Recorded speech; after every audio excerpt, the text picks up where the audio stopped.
First off, we're going to start off with some basic simple division. And you've done some of this division already, but you haven't done it quite in this form.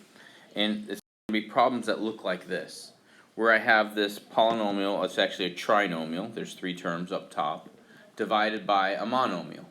Okay?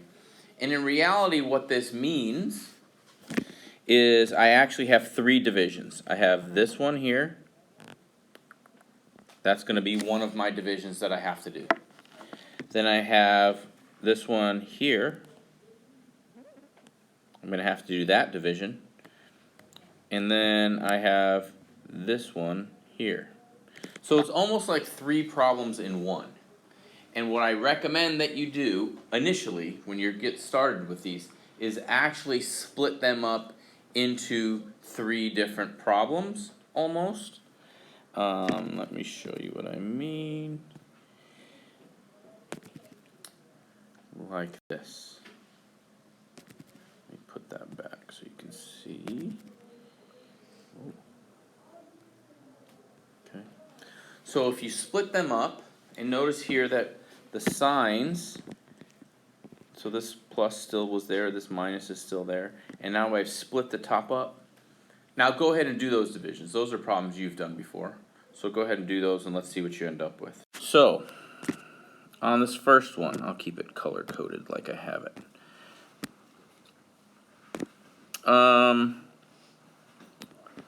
6 over 3, that's going to give me what?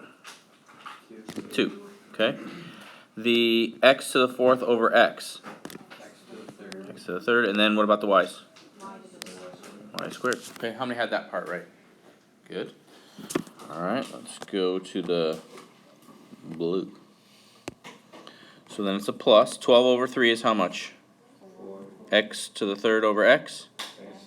And y squared over y? 1. Very good. And then the last one. 18 over 3 is 6. X squared over x is x. What happens with the y's? Cancel out. That's my final answer.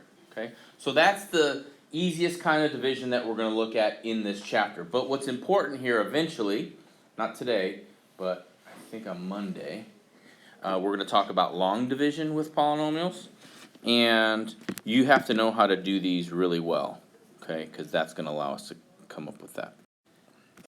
Alright, so there's your final answer like we had. Now, what we're going to talk about today, really, the most of what we're going to talk about is this trick called synthetic division.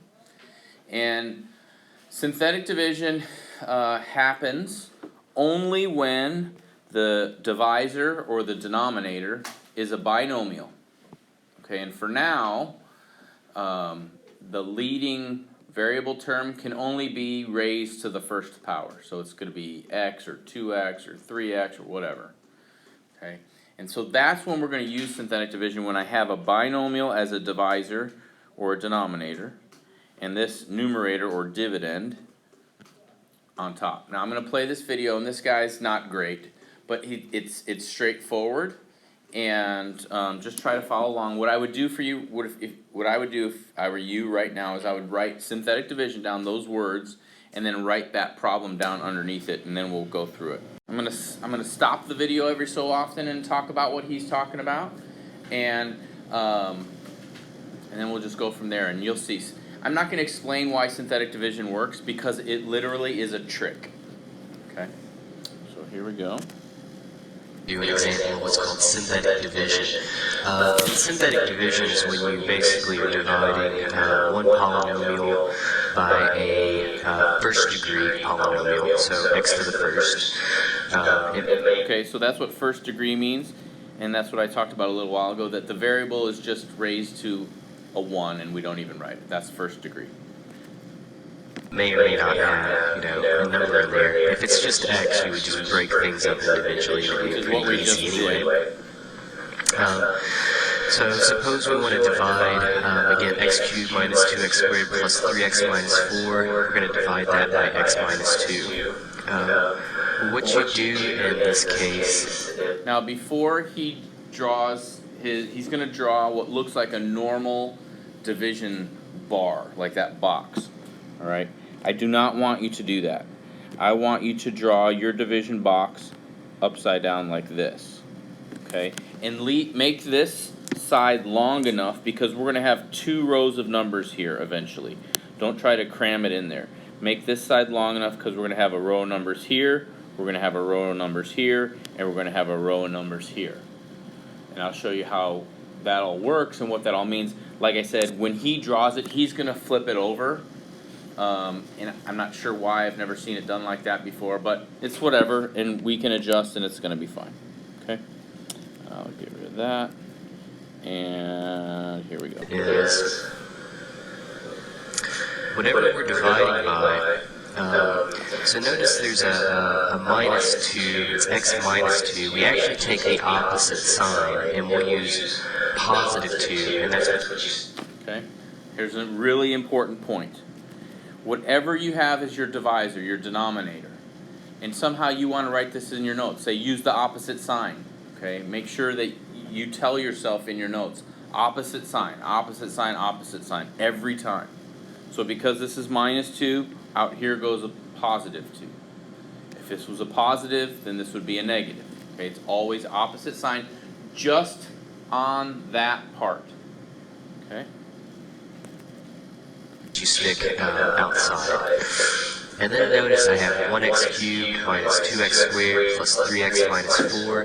Notice there's no terms missing. It starts at the 3rd degree, 2nd degree, 1st degree, and then we just have a number.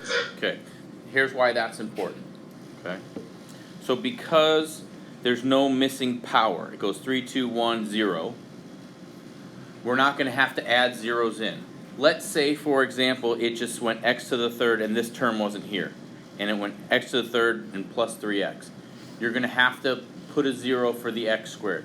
And on the example that I'm going to show you, that we're going to do together, I'll show you where we put that and why we put that in, okay?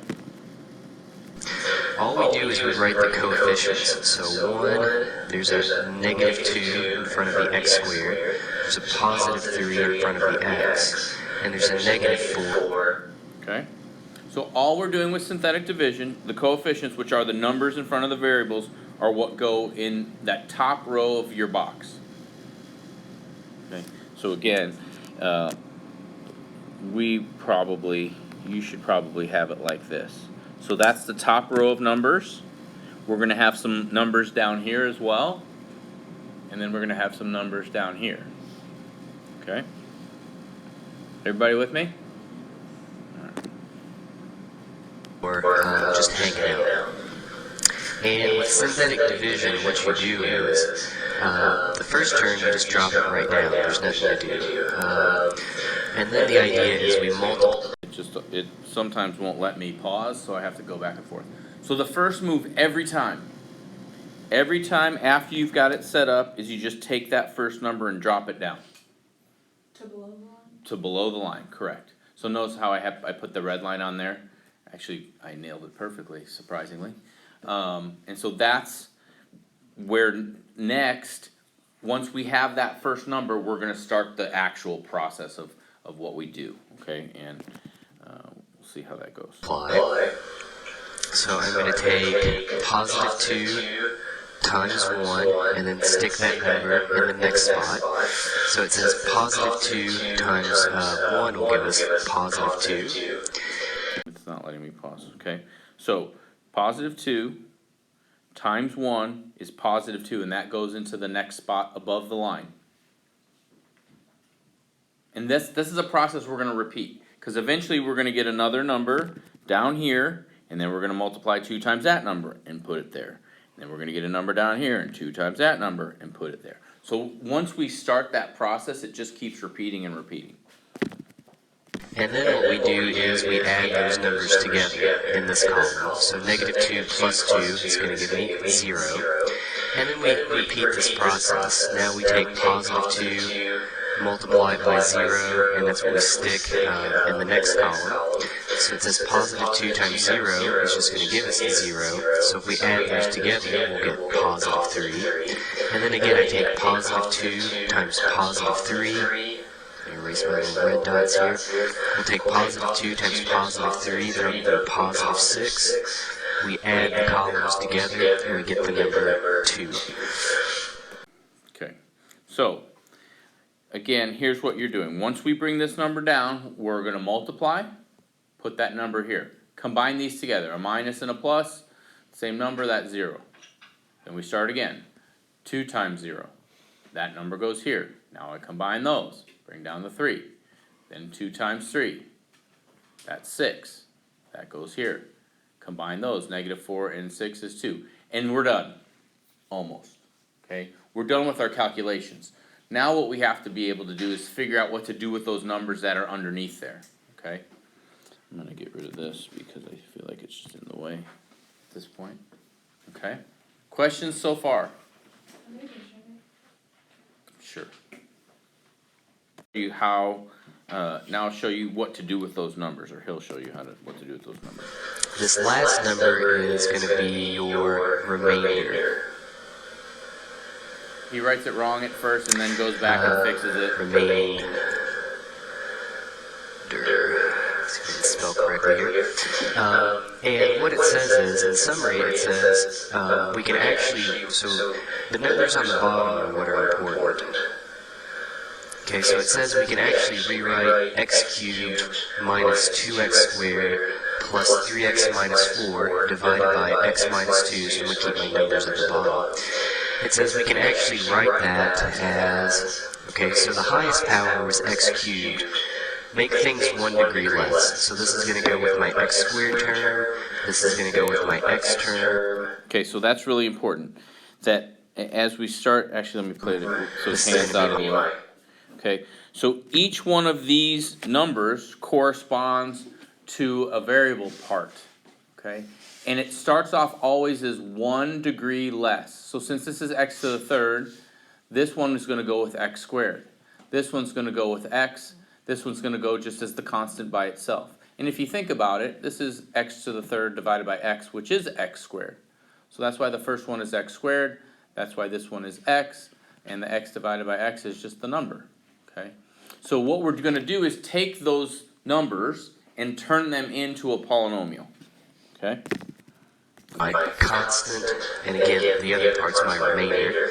It says we can actually write x cubed minus 2x squared plus 3x minus 4 divided by x minus 2 as 1x squared plus 0x. So usually 0x, we'll just leave that out, so I'm going to erase it. So we're using those numbers in the box down below. So 1x squared plus 3, and then my remainder is 2, and we put that over whatever we were originally dividing by, which is x minus 2.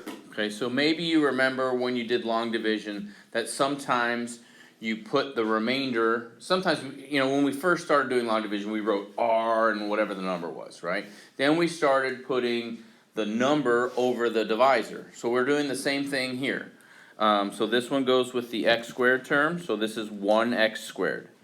0x, which he put in and then eventually erased, because why? Why would we have to put a 0 in there?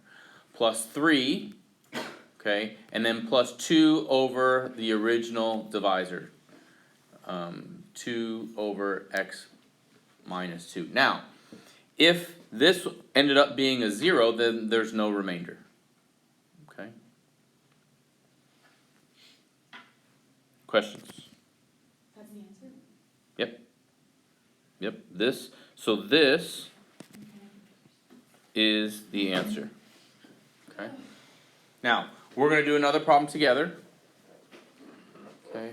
And then that's synthetic division. Okay? So it's a series of multiplying and adding or subtracting, and then a matter of setting it up properly with respect to how to add variables to that. Okay? Why do you like... Alright, here's a problem. Go ahead and write that down, and this is more like the setup. Okay?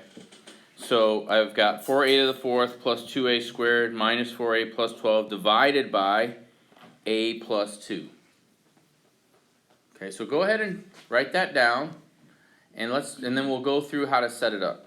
So let's just get that down first. So let's start with figuring out what's going to go out here. So what number is going to go out here? 4. -2. All right. No, No, it's opposite sign. Opposite sign. Negative And so two. this is gonna be based off of this number here, okay? So right, it's gonna be -2. I'm gonna put a -2 right there.